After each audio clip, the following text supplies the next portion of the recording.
仿佛是个穿越时光的窗口。这座古老又现代的城市位于日本的西部。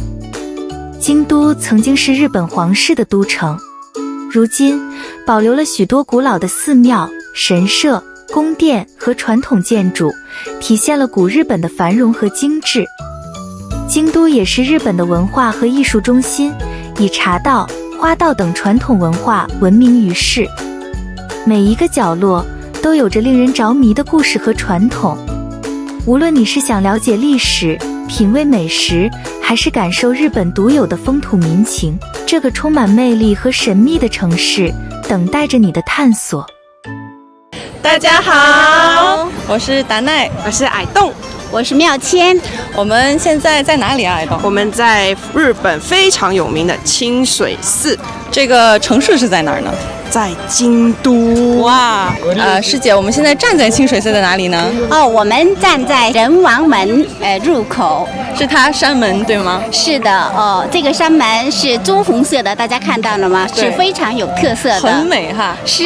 那我们清水寺都有什么特点？它历史多久了呀？清水寺呢是公元778年建立的，已经有1250年的历史。哇，哎，我对1250年没什么概念。那如果说换成我们中国的朝代的话，是哪一朝啊？应该是唐朝时代。哇，这太厉害了，这么老了。是呀。哎，那它里边的殿应该也都很老了，对吗？是，听说呢有30座佛殿建筑，大部分都是文化遗产。那主殿呢还属于国宝呢。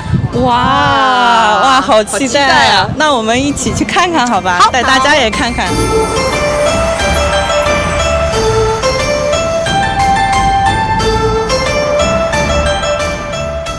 我们前面看到的这个美丽的建筑就是三重塔。三重塔呢是在全日本的三重塔里面最高的一个三重塔。听说在京都任何角落，只要一抬头，都能够看到三重塔的塔尖。那今天我们在清水寺走了一圈呢，也听到了关于它的一些缘起的故事。那这个故事呢，就是说有一个和尚，他叫做严正。有一天他在梦里看见了一个白衣的仙人，那这个仙人跟他说要往北走，找一个清澈的泉水。那他就跟着这个梦的一些就是启发，走啊走啊，就找到了现在我们位于的这个山。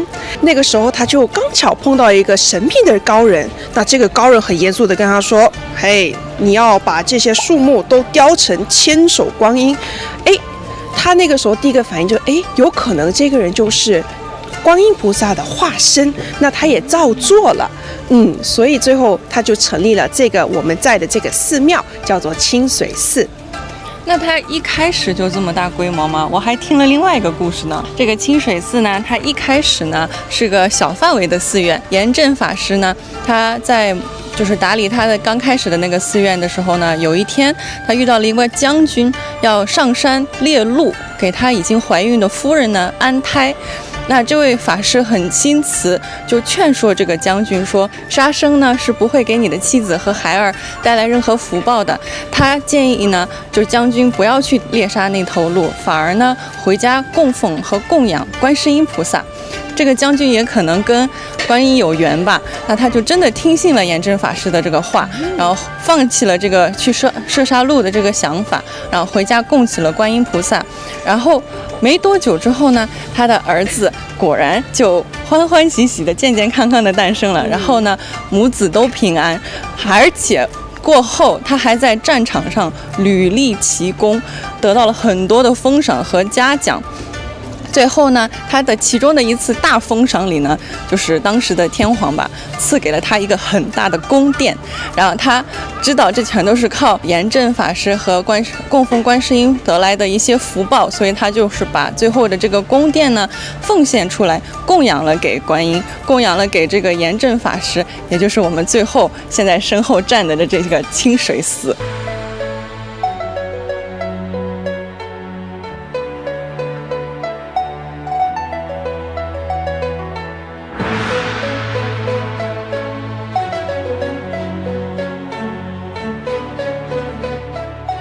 大大家看到我身后的这个建筑吗？这里就是清水寺的本殿。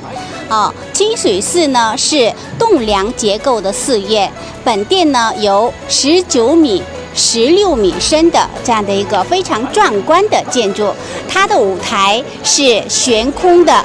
正殿本身呢是悬崖峭壁上依附着建立的，舞台是200平方米的，是用非常巨大的块木板建造而成的。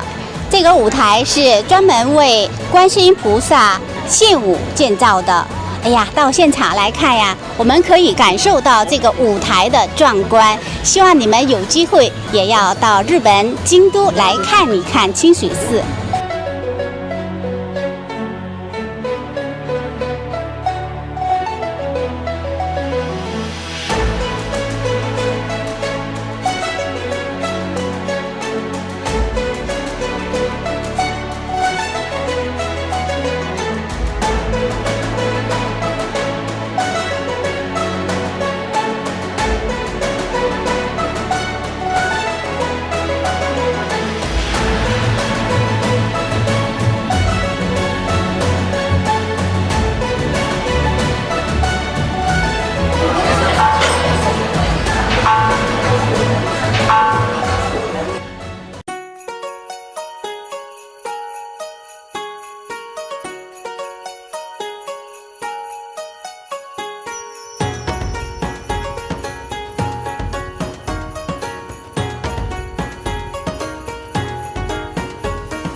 大家，我们现在来到清水是最有名的山泉。那它这边有3股水，那第一股呢代表着学习，第二是爱情，第三是健康。跟大家分享一个有趣的故事，就是我们刚刚在排队的时候呢，有一群小学生站在我们前面。那有一个小男生就问他同学：“哎，你们待会是想要选爱情还是选学习啊？”然后我就在那边愣了，我说：“小孩子都有这个烦恼了呀，好可爱啊！”那猜猜看他们最后选了什么呢？他们都很有智慧，都选了学习的水，都喝下去了。那你们也会想，为什么只能选一个？把学习喝了，爱情的水也喝了，那不就成双成对了吗？对吧？但是其实不可以的，这边有个习俗，就是只能选一个，那你的愿望才会实现。那刚刚我们3个人呢，都把3个水都喝了一次。那也希望网友们的学习、爱情或是健康都会心想事成。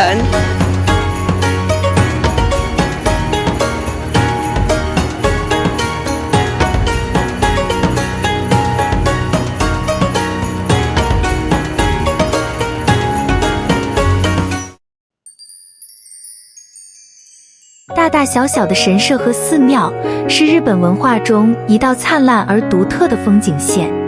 下一站，我们来到了著名的伏见稻荷神社，距今已有1300年的历史，在1994年被联合国列入世界文化遗产之一。那这里呢，就是来京都旅游啊，大家必来的一个景点之一。就是大家来呢，他们就是喜欢拍这个，你看这个红色的通道，然后很多电影呢也是在这里也是有取过景的。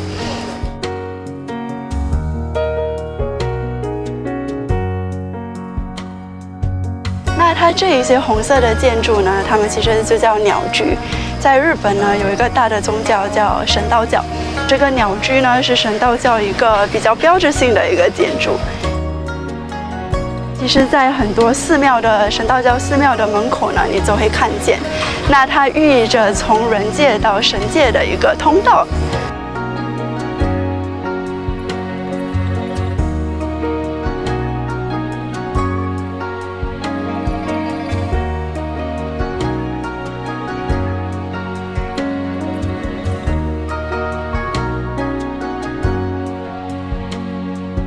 这边的每一个鸟居，它都是来这里许过愿啊，然后愿望成真。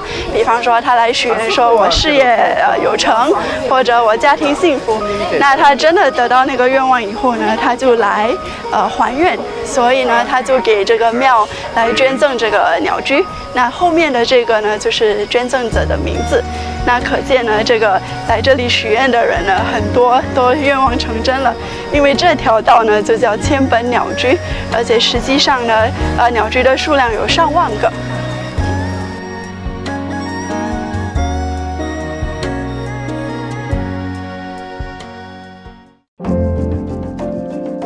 全日本总共有3万座稻荷神社，而福建稻荷神社就是总本社。在神道教中，稻荷神是掌管稻米和谷物的神灵。因为日本人的饮食以米食为中心，因此农业丰收就特别的重要。日本人相信供奉稻荷神就能护佑五谷丰登、生意兴隆、大富大贵。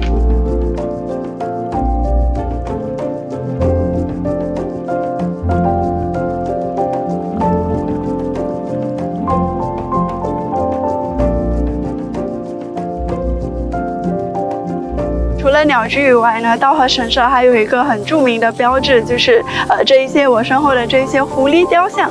那狐狸呢，其实是这边的稻荷神的一个使者，因为稻荷神呢，它主管就是农业丰收嘛。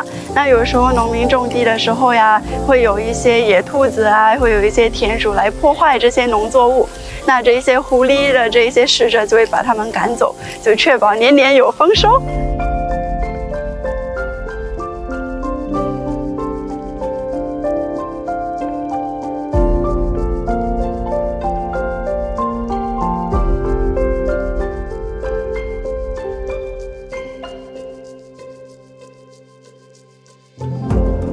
来到这儿，还看到一个比较特殊的景象，当地人在庙里参拜时，都会先拍2次手。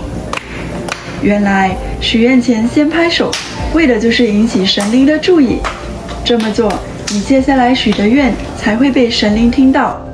有意思吧？欢迎你下一次来到日本庙，也可以入乡随俗试一试。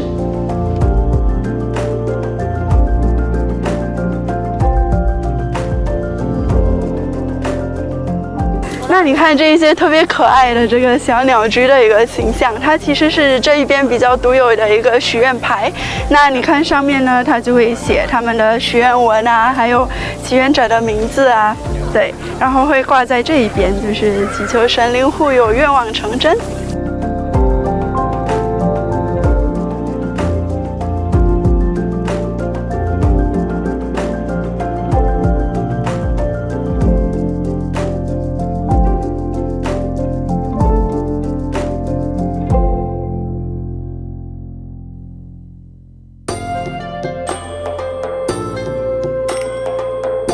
这些5颜6色的五角形木板叫做绘马，这也是日本神社一个传统特色之一，承载着信徒们最诚心的愿望。在日本习俗里，千纸鹤也代表着和平、吉祥、消灾延寿的祈福。在这里，也祝愿所有网友们都能身体健康、心想事成，得一切的美好。大家好，我们现在在日本京都的岐原。岐原是京都最著名的地区之一，因为在繁华的现代京都市之中，它被认为是保存了最多的历史文化还有建筑的地方之一。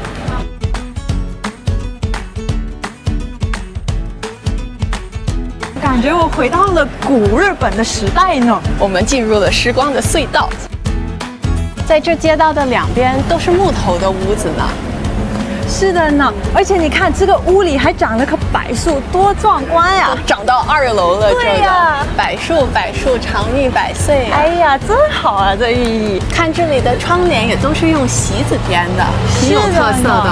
而且你看它的瓦都是指日本传统式的瓦，能保存到这么好，真难得，真的。哎，还有一个门神或者神灵，我看多数这边的房子上面都放了一个门神，就是保护这个住宅的一个神灵。是的呀，而且这个门你会觉得好特别，很好看，对吧？很有日本风格的。它都是这个木，而且是一条一条这么拼凑起来的，还透风。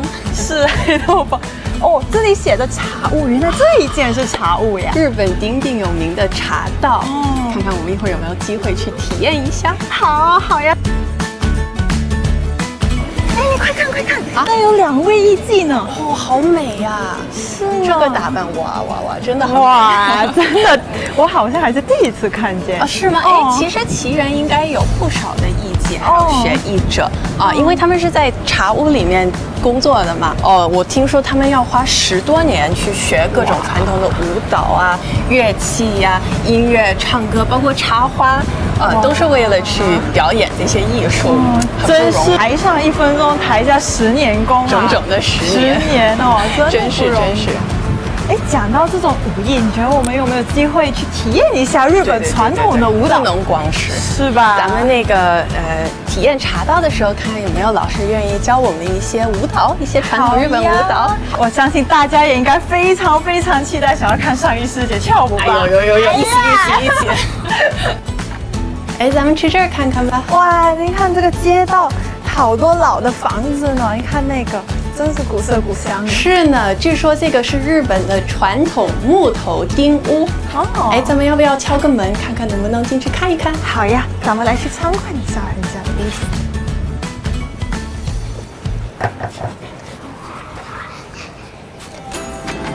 こんにちは，你好，咱们能不能进来看一下？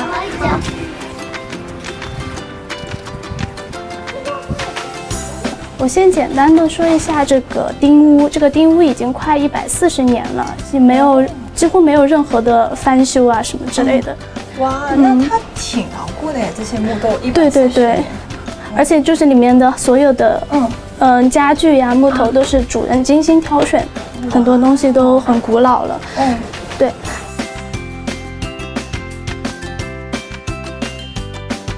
然后这个房子里面一共有2口井，然后有3个仓库，然后有很多室内的花园，到时候你们可以看到。然后这个就是第1口井，然后在日语当中我们把它叫做那个银井，就是金银的银井。然后这个井是每天都要用的。你们可以看这边洒了水，是因为京都它在夏天非常的热嘛，对，所以就是需要这样子的水来降温。然后这个井也已经从修这个房子到现在就存在了140多年，快140年了。对，它跟这房子一样老。而且也是每天都在使用的一口井。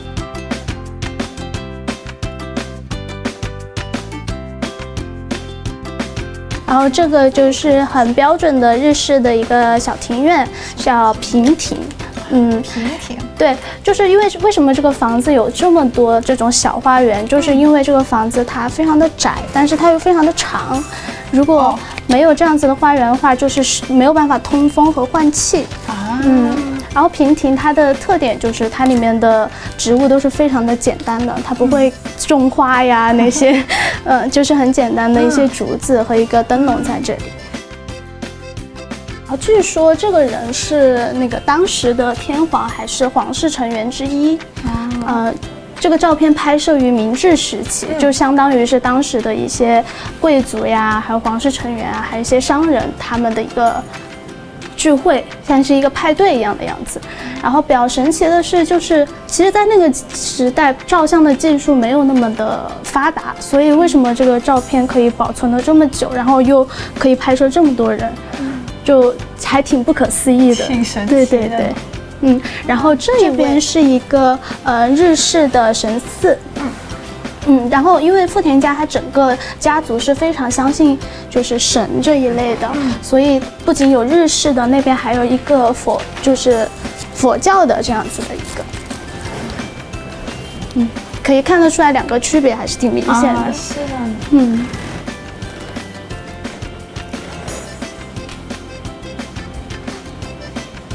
这里就是一个最大的一个庭院，这个也叫做平庭，对吧？对，就是一个室内花园。然后这些灯笼一般就是晚上这边会有聚餐的时候就会点亮这边。然后可以看一下这个玻璃，其实还蛮有趣的，因为对，这玻璃它也就是从房子建到现在就几乎一直存在，也有130多年了。然后你可以看这个玻璃，它不是很平滑的，弯弯曲曲的，是因为当时这种玻璃都是手做的。人手工做的，但是这个技艺现在已经失传了，所以我们每天经过这里都很小心。对，因为这个碎玉块就没有办法找到替代了。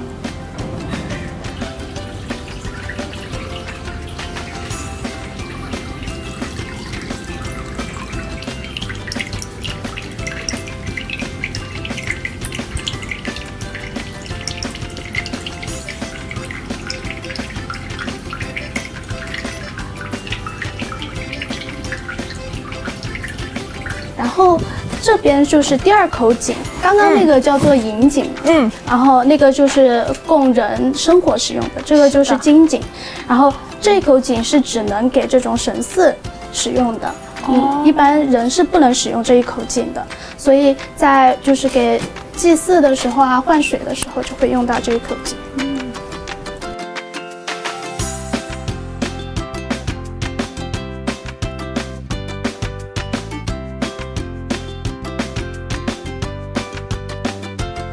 一般，在特殊的时期，我们就是田中女士，就是我们现在的社长，这个传人，她会在这边祈祷。在以前，她妈妈，就是妈妈那个年代，几乎是每天，无论是刮风还是下雨，都会在这边祈祷的。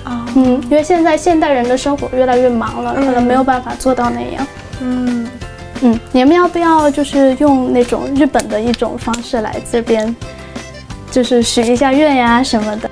首先是，鞠2次躬，1、2，然后拍2次手。在这个过程中，就是想一些心愿呀什么的，然后再前鞠1次躬就 OK。鞠2次躬。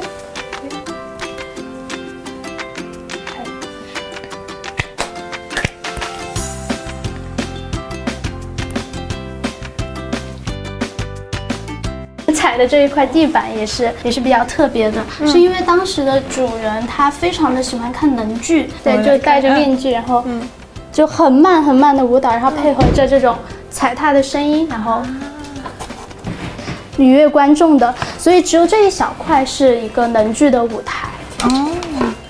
有一个盒子，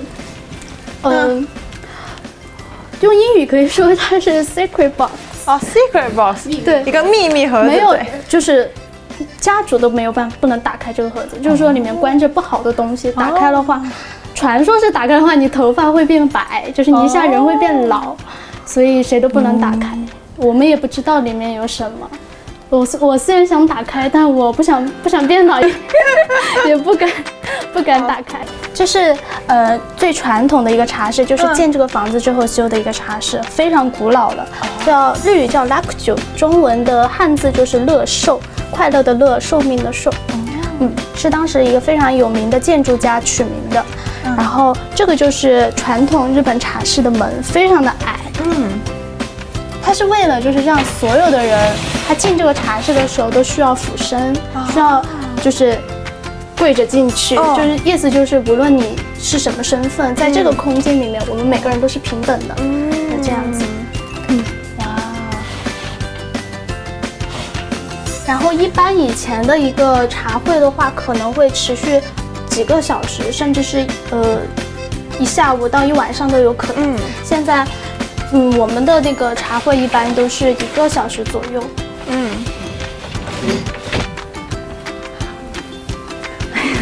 希望。然后我们现在大概已经参观完了。好，我看见您这个和服好漂亮啊！我们也给你们准备了，你们也可以现在换和服。好的，谢谢。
がとうございます。どうぞ，请どうぞ，どうぞ。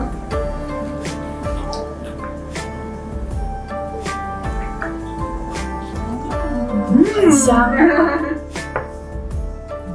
因为你们是从远方来的，走过来的，跑过来的，拼命的过来的都有的。首先稍微休息一下，了解一下。喝完了这个茶以后，我们到楼上就要开始我们的这边的抹茶道体验了。要说日语，お手前。お手前。ちょうだい。いたします。お手前ちょうだいいたします是就表达一下感恩的心情，就是感谢一下这一碗抹茶，然后感谢一下就在场的所有的人，然后感谢一下背后的所有的人。然后就要开始喝了，但是呢还是有规矩的啊。然后我奉给你们的时候，最漂亮的这一面，正对着你们，朝着你们放下，意思就是我非常非常欢迎你。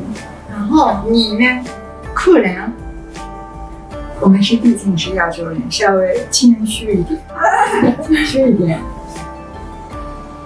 转一下漂亮的面朝外，然后避开从这边喝茶，左手托，然后顺时针转2下，1、2，然后就开始喝。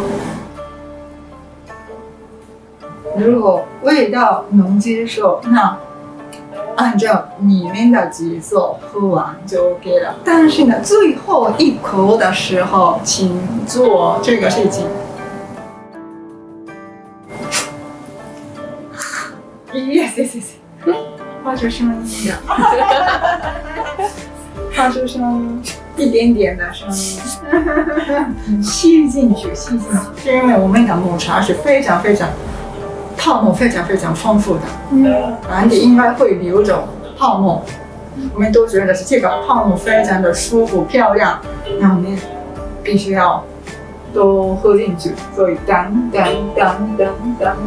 下到这里，全部都吸进去，对的，这个一碗抹茶是非常好喝，谢谢的意思，对，请发出一点点的声音，然后1、2，逆时针转回来，感谢，然后放一下，就 OK 了。那日式抹茶道有好多理念，其中之一是这个分け静寂，是抹茶道的主要理念，最基础的理念。应该懂的和应该是和平的和，和谐的和。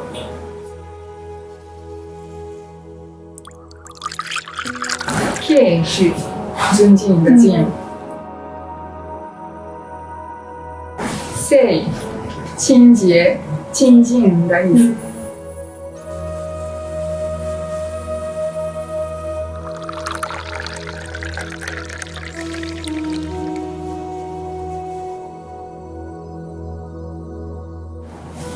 那抹茶道的过程中，茶室中重新要弄一遍，那意思就是看着看着那个动作，也请你们把你们的心静下来。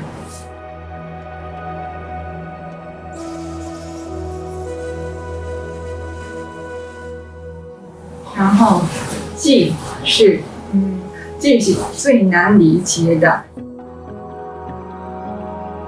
在外边的生活是大家都是非常的懒惰的，然后压力很大的，竞争也很厉害的。那一旦进了我们日式的茶室以后，所有的这种烦恼放下，不要了，就静下来，专心喝茶。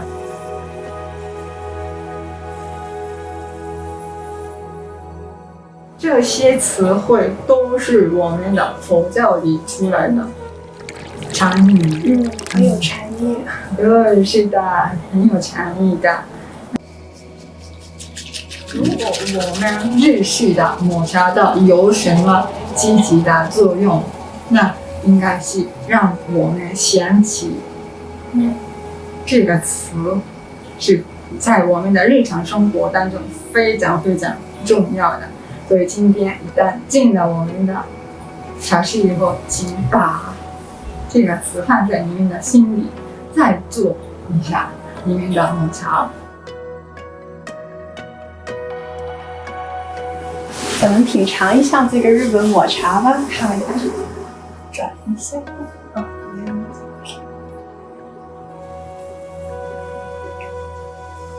哇，好香甜呐！这个味道真的很不错，而且它的那个很浓的，很浓的。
お願いちょうだい。お願いします。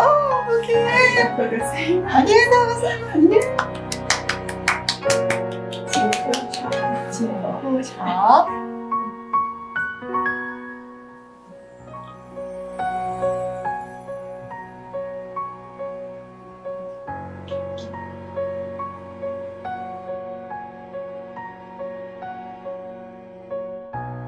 おいしい。おいしい。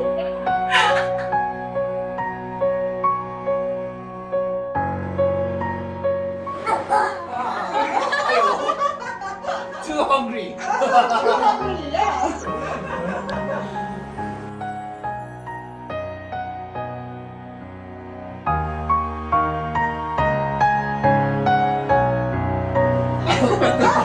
Hey, 美味しい。心あるけ。Chinese way. Chinese way. How cool. How can you do that to me? 吃的苦ありがとうございます。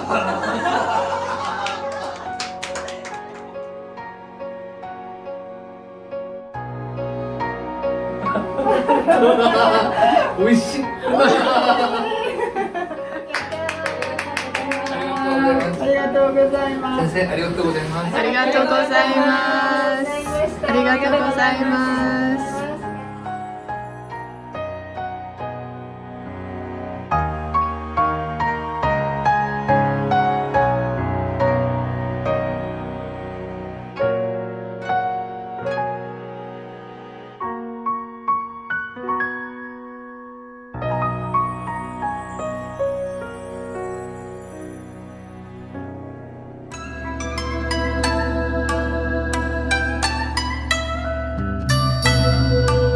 ようこそいらっしゃいました。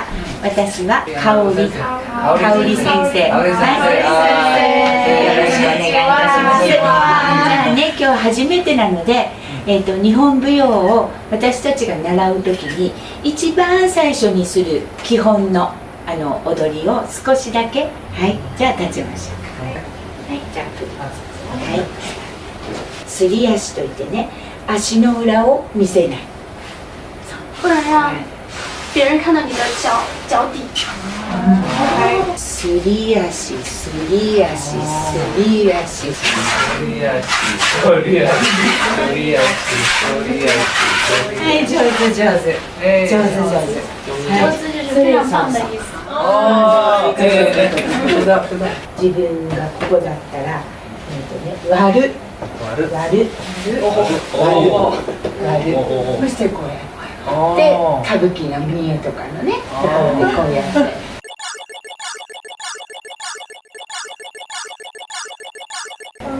オープン、オープン。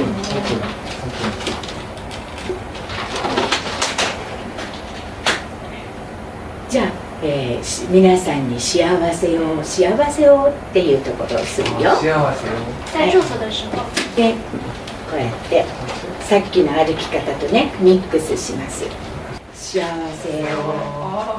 幸せを。そう、これでね。幸せを。あ、送。这个就是送祝福的意思。はい、こう。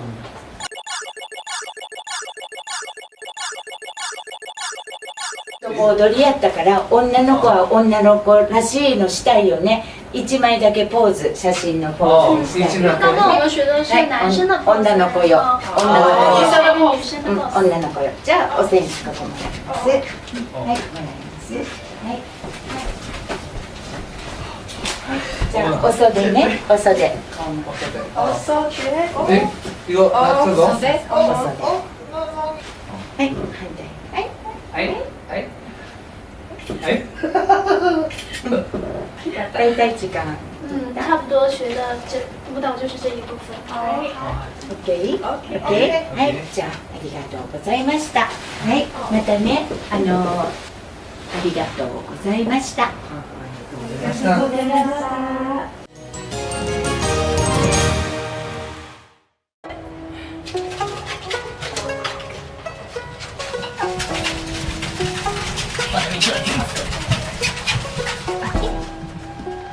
幸福快乐，大富大贵，吉祥如意。Ready to fight.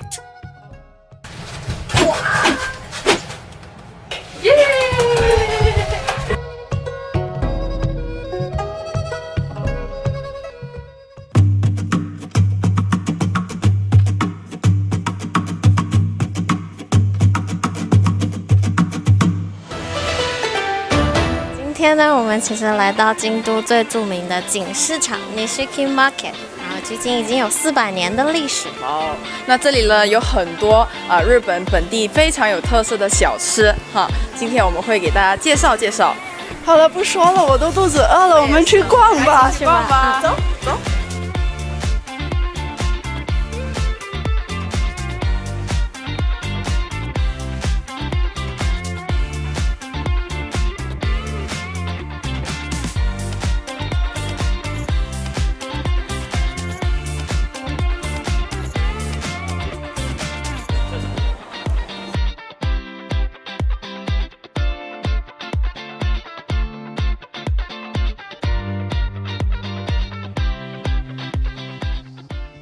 那现在呢，我们来到了 Nishiki Market 这条街上最有名的抹茶店。我们点了一杯抹茶饮料，一杯 ice cream， 还有一个是 ice cream 配各种 mochi 的。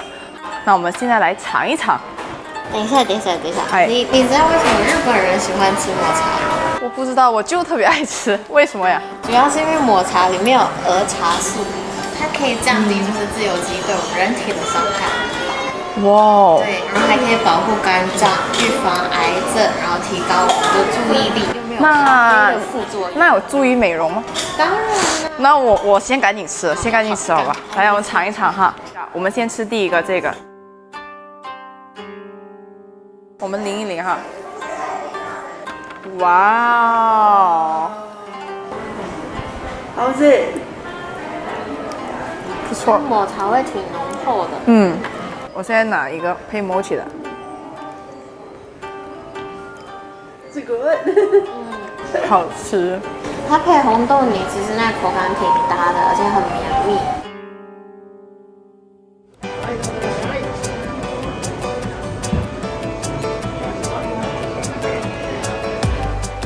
这个好像是他们的一个传统的市场腌制品。对，就是不同的咸菜是吧？你看，这个是什么呀？水茄子，茄子哎，茄子啊？对，哇哦！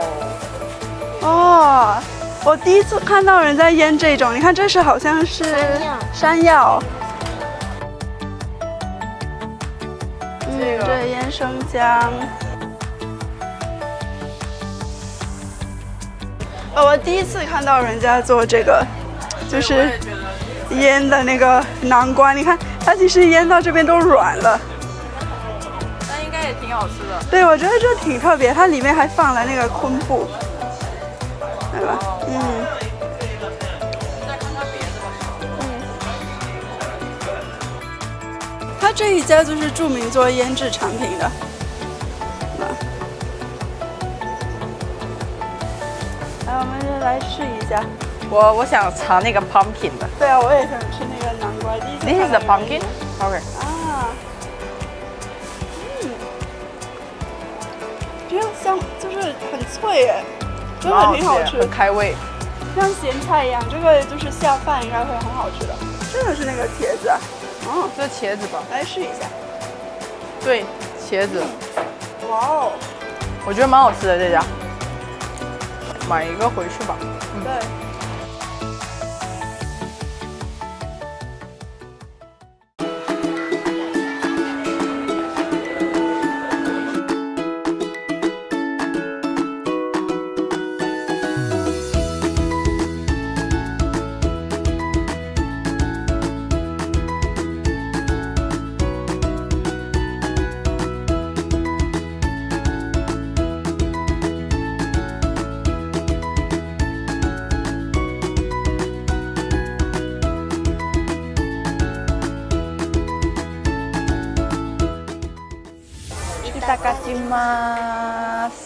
那我们刚刚在外面呢点了一个蛋卷，我们9条葱，好，我们点的是有带葱的，然后我们现在来尝一尝。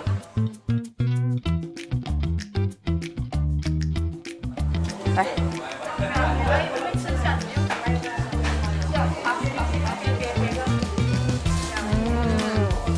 好好吃啊！可是它里面好像加了一点高汤，对，所以就是鸡蛋是很水嫩的感觉，特别推荐。我们要不要留点给香可啊？再点一盒。没事，等他看到这个视频，他就知道我们在吃这个。好好吃啊，网友们！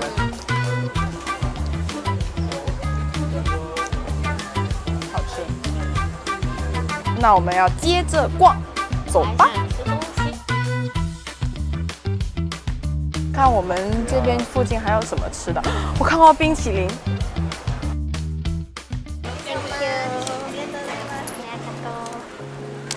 那刚刚我们点了2个 mochi， 一个是粉的，一个是白的，大家看一下。那我们开始尝一下，它的红豆也不会很甜。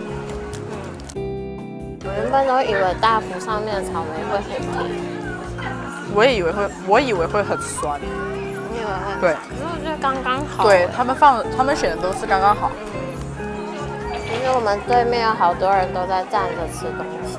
对，因为听说呢，在这个市场它有没有规定，就是说你不能带着食物边走边吃，不可以边走边吃，而且你买的那个东西一定要在就是那一家店吃完，也不可以拿着那家店的垃圾去别家说我丢你家。对对，但大家配合的还是挺好的这边，而且它时不时就有这种广播。对。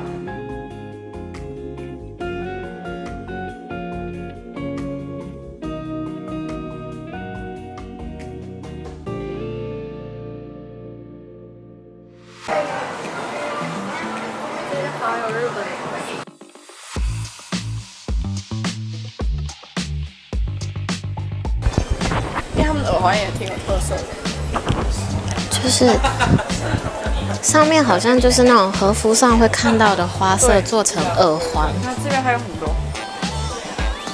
这个配和服穿起来应该都挺美的。是。这个长得挺好看的，你看。对啊。哎，艾迪，你看这个很有日本特色的七福神。七福神啊！哇，他把那个日本艺伎的形象做成娃娃小钱包。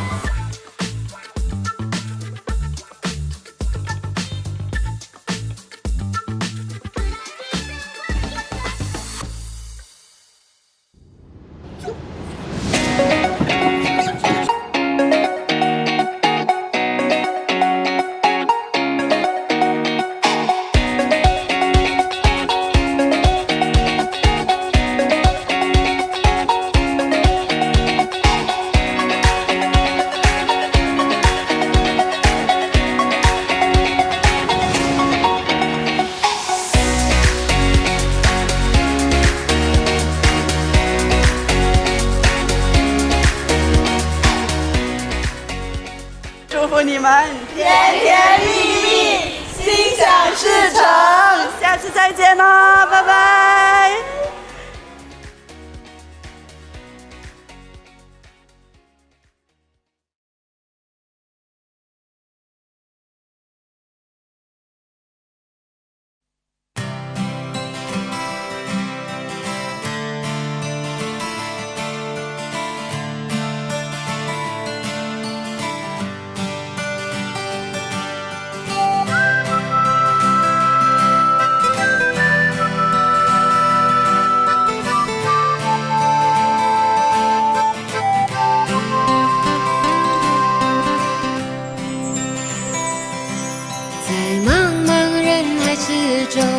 让我与您相遇，小小的红点里，人生就此欢喜。我快乐了，我健康了，我幸福了，我美丽了。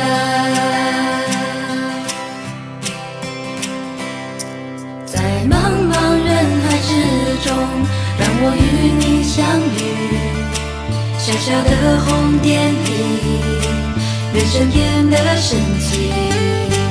我智慧了，我宽容了，我慈悲了，我自在了。因为有了你，生命变得更坚定，不忧忧虑。因为有了你，日子不再有哭泣，不再有恐惧。我快乐了，我快乐了，我健康了，我健康了，我幸福了，我幸福了，我美丽了，我美丽了。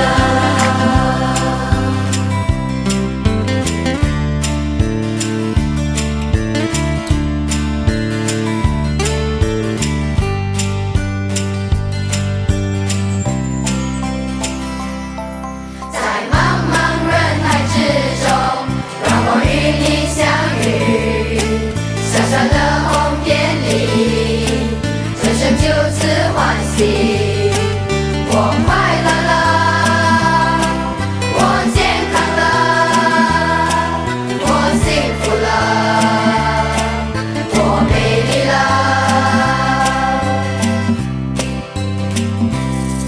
在茫茫人海之中，让我与您相遇。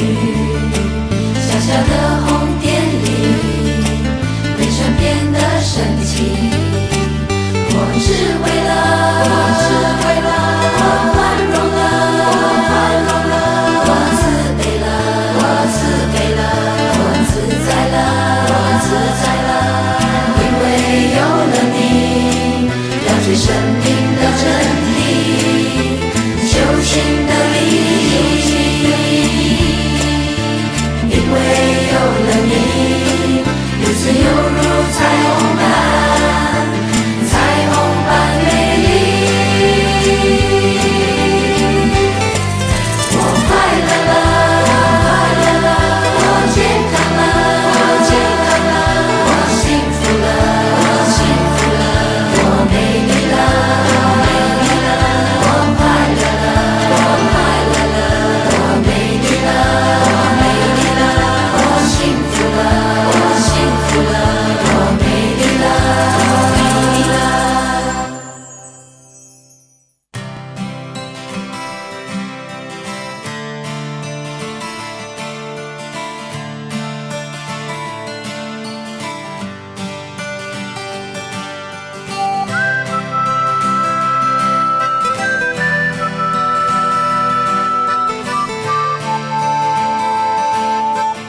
您相遇，小小的红点里，人生就此欢喜。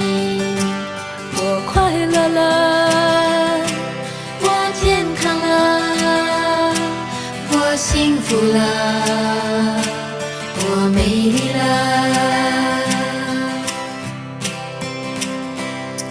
在茫茫人海之中，让我与你相遇。小小的红点里，人生变得神奇。我智慧了，我宽容了，我慈悲了，我自在了。因为有了你，生命变得更坚定，不忧忧无虑。因为有了你，日子不再有哭泣，不再有恐惧。我快乐了，我健康了，我幸福了，我美丽了。